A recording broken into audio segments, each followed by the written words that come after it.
Hello बच्चों, आज मैं बात कर रहा हूँ जेई एडवांस 2018 रोटेशनल डायनामिक्स से क्वेश्चन है। Consider a body of mass, कोई बॉडी है उसका मास है 1 kg at rest at the origin at time t equal to 0। A force F factor is equal to alpha T I cap plus beta J cap is applied on the body where alpha equal to 1.0 and beta is equal to 1.0 Newton or in Newton per second. The torque acting on the body about the origin 1.0 second is tau. Which of the following statement is are true? JEE Advanced 2018। पहला में लिखा हुआ है कि torque का जो values है वो 1/3 न्यूटन मीटर है। बी में लिखा हुआ है the torque tau is in the direction of the unit vector के कैप। बी में कह रहा है कि जो टॉर्क की जो डायरेक्शन होगा वो के कैप होगा, तो यहाँ टॉर्क कैलकुलेट करेंगे तो मालूम पड़ जाएगा। ओके, सी में है the velocity of the body at T बराबर 1 सेकेंड इज इतना है, और डी में है magnitude of the displacement of the body at T is equal to 1 second is equal to 1/6 metre है, ये कह रहा है। क्लियर है? तो सबसे पहला काम हम लोग क्या करते हैं, वैल्यूज को लिखते हैं, क्या क्या वैल्यूज दिया हुआ है। पहली बात कि m इक्वल टू दिया है बच्चों 1.0 kg। एफ वेक्टर जो दिया हुआ है वो है आपको alpha T I cap plus beta J cap. उसके बाद अल्फा का वैल्यू दिया हुआ 1.0 न्यूटन सेकेंड -1 और बीटा का वैल्यू दिया हुआ 1.0 न्यूटन। उसके बाद है कि t is equal to 1 second पर टॉर्क का वैल्यू पूछा है।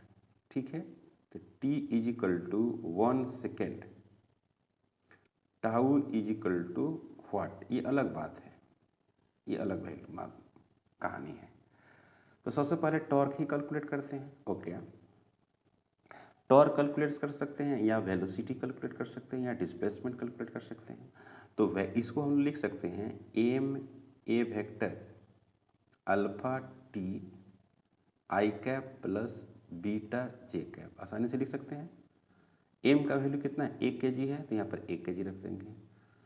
अब यहाँ पर देखिए इसको लिख सकते हैं क्या, डी वी वेक्टर अपन डी टी, आराम से लिख सकते हैं। ओके, और यहाँ पर लिखेंगे अल्फा, यहाँ पर T I cap plus beta, फिर लिखेंगे जे कैप।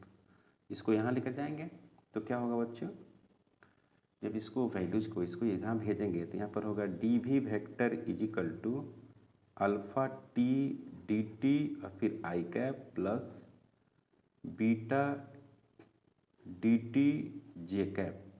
इसको इंटीग्रेशन करेंगे, इसको भी इंटीग्रेशन करेंगे, इसको भी इंटीग्रेशन करेंगे। t बराबर 0 पर हमको t बराबर जैसे 0 है तो वेलोसिटी क्या मिल रहा है, 0। रेस्ट से चलना स्टार्ट किया है। ठीक है, हमको कहाँ पर निकालना है, t बराबर 1 सेकेंड पर निकालना है। तो सबसे पहले बात यहाँ t कर देते हैं, यहाँ भी t कर देते हैं और यहाँ v कर देते हैं।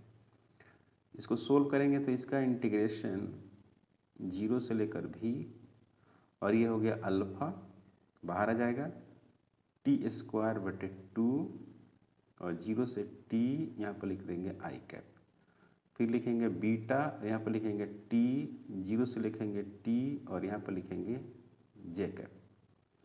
तो v vector -0 is equal to alpha और t²/2 -0, यहाँ पर लिख देंगे आई कैप प्लस बीटा, फिर लिखेंगे t -0, यहाँ लिखेंगे जे कैप।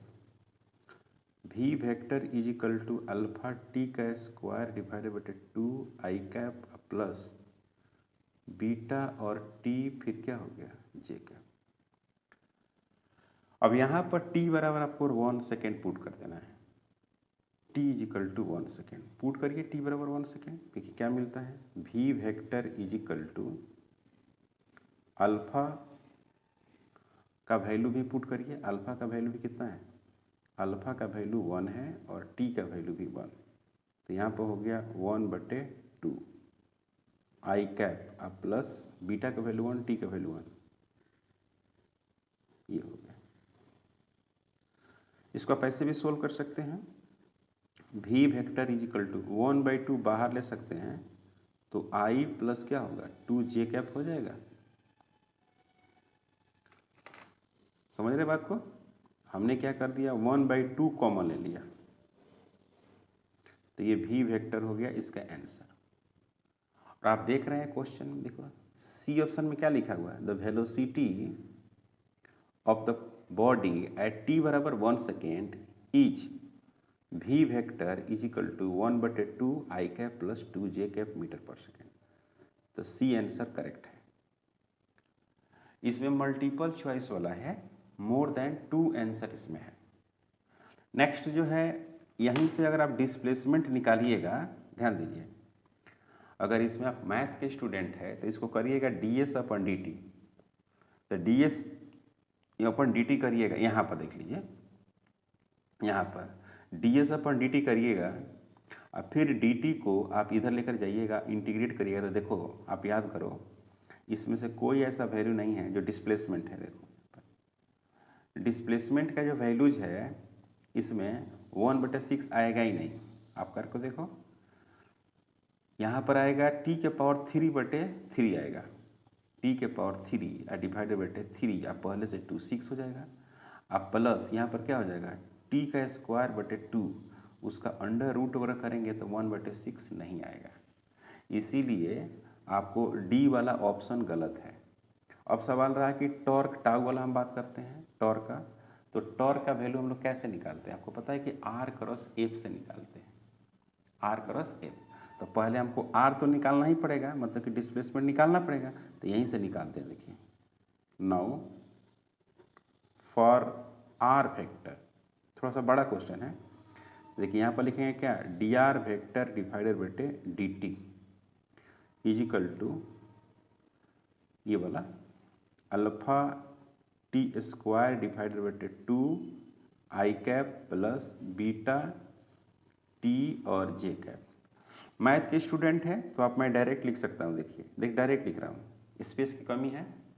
इसको यहाँ भेजेंगे तो कितना हो जाएगा, अल्फा हो जाएगा, इंटीग्रेट पूरा करेंगे तो 3 हो जाएगा और डिवाइडेड बटे 3, अब पहले से 2 है तो 6 होगा। जो भी बच्चे एडवांस देंगे वो तो सब मैथ के स्टूडेंट हैं, ये सब इंटीग्रेशन तो उसको लिए बच्चों के खेल है। तो वहाँ पर फिर लिखेंगे बच्चों बीटा लिखेंगे, क्लियर, और फिर क्या लिखेंगे टी का स्क्वायर डिवाइडेड बटे 2 लिखेंगे। सभी का वैल्यू पुट कर दीजिए, आपको आर वेक्टर मिल गया। सबका वैल्यू, अल्फा का वैल्यू 1 है, टी का वैल्यू 1 है, तो 1/6 हो गया आई का। अब प्लस यहाँ पर क्या हो गया 1/2 हो गया जे का। इसका मैग्नीट्यूड लेंगे ना तो कभी भी 1/6 नहीं आएगा। देख रहे हैं आप 1/6 आएगा नहीं ना आएगा, तो डी ऑप्शन क्या हो गया, डी ऑप्शन जो है वो गलत हो गया, डी ऑप्शन सही नहीं है। तो एक तो वेलोसिटी वाला सही है, आर वाला मतलब कि डिस्प्लेसमेंट वाला नहीं है सही, ओके। अब टॉर्क वाला आते हैं, बारी बारी से सब कैलकुलेट करना पड़ेगा, मल्टीपल चॉइस है तो टॉर्क निकाल कर आप चेक करते हैं। तो आपको पता है कि टॉर्क कैसे निकालते हैं। नाउ फॉर टॉर्क,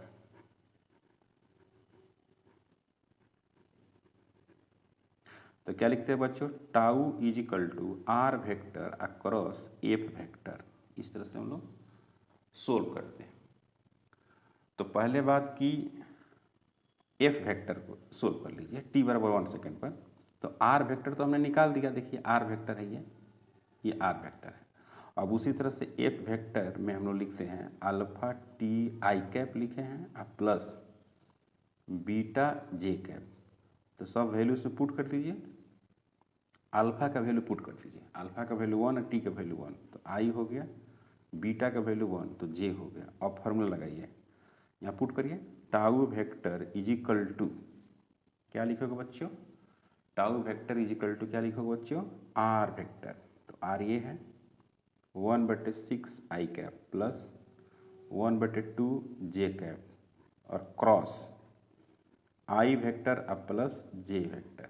इसको सोल्व करो, इससे मल्टीप्लाई करेंगे तो 0 होगा, इससे मल्टीप्लाई करेंगे तो आई क्रॉस जे के हो जाएगा, तो प्लस लिखेंगे 1/6 और के कैप लिख देंगे। क्लियर। इसका मल्टीप्लाइकेशन दोनों से हो गया। अब इसका मल्टीप्लाइकेशन करेंगे तो 1/2 आई क्रॉस आई। जे क्रॉस आई क्या होता है, माइनस के होता है, तो माइनस लिख दिया मैंने, और यहाँ पर हो गया 1/2 के कैप, और जब इससे मल्टीप्लाई करेंगे तो हो गया 0।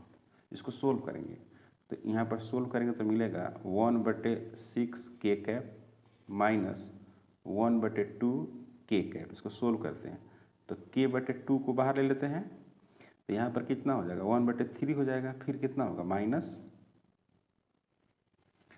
यहाँ पर हो जाएगा बच्चों 1/3 माइनस 1 होगा। सोल्व करेंगे तो इसको मिलेगा आपको, इसको सोल्व करेंगे तो मिलेगा 1/2 के कैप बटे 2 इंटू माइनस हो जाएगा आपको 2 डिवाइडेड बटे 3, तो ये कैंसिल हो गया।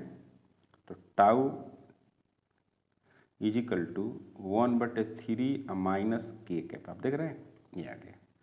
तो इसका मैग्नीट्यूड कितना होगा, मैग्नीट्यूड होगा 1/3 न्यूटन मीटर। तो सही है, इसका मैग्नीट्यूड की अगर हम बात करें तो 1/3 न्यूटन मीटर, और यही हो गया आंसर। क्लियर है, tau is equal to 1/3 newton metre answer. और आप यहाँ देख रहे हैं, यहाँ पर लिखा हुआ बी में the torque tau is in the direction of the unit vector plus के कैप, तो ये गलत हो गया ना, सही कौन है, ये वाला है। तो आंसर जो होगा, आंसर वो ए होगा, और क्या होगा बच्चों, सी होगा। ओके, आंसर ए और सी होगा। बहुत अच्छा सवाल है, इसमें बहुत सारे क्वेश्चन हैं, तो आप इसको प्रैक्टिस करेंगे। चैनल पर नए हैं प्लीज़ सब्सक्राइब करें, शेयर करें। Thank you.